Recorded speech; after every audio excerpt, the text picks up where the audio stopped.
नमस्कार दोस्तों, जैसे जैसे बिहार इलेक्शन के डेट्स आने वाले हैं, बिहार में सरगर्मियां बढ़ चुकी है। बिहार विधानसभा चुनाव 2020 का बिगुल तो बहुत पहले बज चुका था, लेकिन सब लोग अब एक्टिव हो चुके हैं। आज जो हम आपके पास ओपिनियन पोल ले आ रहे हैं, इसके साथ हम एनडीए में गठबंधन में किसको कितना सीट मिलेगा, सीटों के बंटवारे के बाद वोट प्रतिशत ओवरऑल कितना हो सकता है, विधानसभा चुनाव का ओपिनियन पोल क्या होगा और कौन हो सकता है अगला मुख्यमंत्री उम्मीदवार एनडीए की तरफ से। नमस्कार, ए स्पेस के स्पेशल बुलेटिन में आपका स्वागत है और आज हम बात करेंगे किसका पल्ला भारी होगा बिहार विधानसभा चुनाव 2020 में, यूपीए या एनडीए। सबसे पहले बताते हैं एनडीए में कौन कौन है। एनडीए में है बीजेपी, जेडीयू और एलजेपी।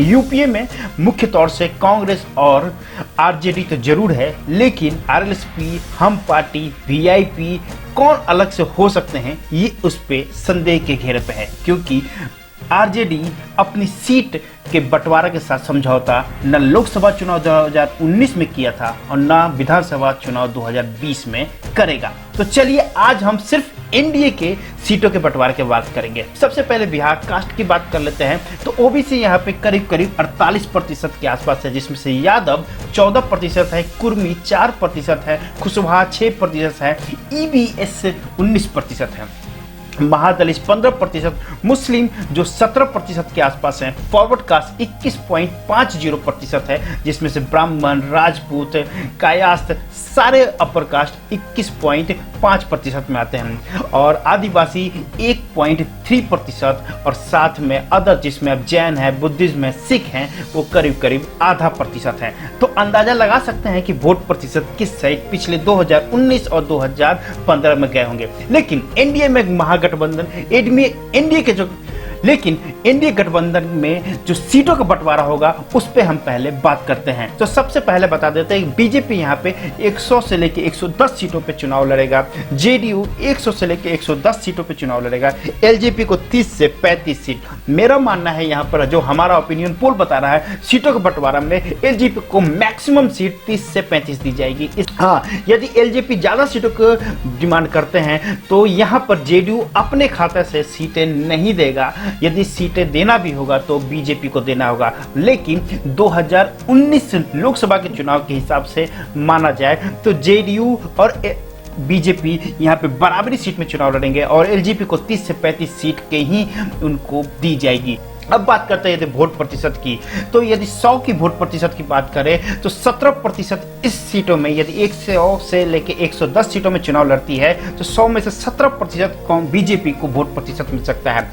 ठीक उसी तरह जेडीयू को 100 से 110 सीटों पर चुनाव लड़ता है तो 25% के आसपास इनके वोट प्रतिशत रहेगा 100 में से, एलजेपी को 4%। तो इसी हिसाब से जो सीटों का बंटवारा हो रहा है, जो हमारे ओपिनियन पोल और जो हमारे पास सोर्स के पास से इंफॉर्मेशन आई है, उस हिसाब से कांग्रेस यहाँ पर बीजेपी को 17% वोट मिल सकता है यदि ये सीट बंटवारा होती है तो, और जेडीयू को 25%, एलजेपी को 4% मिल सकता है। दोस्तों अब बात करते हैं नीतीश कुमार अगले मुख्यमंत्री उम्मीदवार होंगे एनडीए की तरफ से। एक तरफ से ये मान लिया गया है और बीजेपी भी मानती है कि नीतीश कुमार के चेहरे से ही बिहार की चुनाव लड़ी जाएगी और तभी इनकी नैया पार हो सकती है। अब बात करते हैं दोस्तों हम एक छोटी सी कि यहाँ पर हमने विधानसभा चुनाव की तारीखों का ऐलान के से पहले कुछ डेट्स आपको बताए हैं जो हमारे सोर्सों ने बताए हैं, तो आप आई बटन प्रेस करके इस वीडियो को यहाँ से देख सकते हैं। दोस्तों अब जो सबसे इंपॉर्टेंट है 2015 की तस्वीर की बात कर लेते हैं। इस हिसाब से कांग्रेस को यहाँ पे 27 सीटें मिली थी 2015 में, जेडीयू को 71 सीटें और आरजेडी को 80 सीटें। लेकिन मैं भी बता दूं कि कांग्रेस, जेडीयू और आरजेडी एक साथ चुनाव लड़ा था 2015 में। 2019 में अलग तस्वीर है। बीजेपी को 53 सीट, एलजेपी को 2 सीट, आरएलएसपी को 2 सीट और हमको 1 सीट मिला था। अदर्स यहाँ पे 4 सीट जीते थे। अब बात कर लेते हैं दोस्तों 2020 में जो हमारा ओपिनियन पोल है, 243 विधानसभा सीटों वाला बिहार विधानसभा, वहाँ पे 122 का जिसके पास आंकड़ा होगा उसकी बहुमत होगी, उसकी सरकार बन सकती है। तो थर्ड फ्रंट जिसमें ना वो एनडीए में है ना यूपीए में है, उसमें से हम है, इंडिपेंडेंट कैंडिडेट हो सकते हैं, CPIM हो सकता है और AIMIM हो सकता है। तो हमारे ओपिनियन को पोल के हिसाब से हम पार्टी को 1 सीट मिल सकती है, इंडिपेंडेंट कैंडिडेट को 1 सीट मिलेगा, CPIM को 2 सीट मिल सकती है और AIMIM को 2 सीटें मिल सकती है। अब बात करते हैं यूपीए की। जो यूपीए में आ जाते हैं, कम से कम अभी तक जो डिसीजन है कि आरजेडी, कांग्रेस, वीआईपी पार्टी और आरएलएसपी है, तो 95 सीटों के साथ होगी सबसे बड़ी पार्टी आरजेडी, 12 सीटों के साथ कांग्रेस, वीआईपी पार्टी को 1 सीट और आरएलएसपी को 2 सीट मिल सकता है हमारे ओपिनियन पोल से। अब बात करते हैं एनडीए में, जिसमें है बीजेपी है, जेडीयू है और एलजेपी है।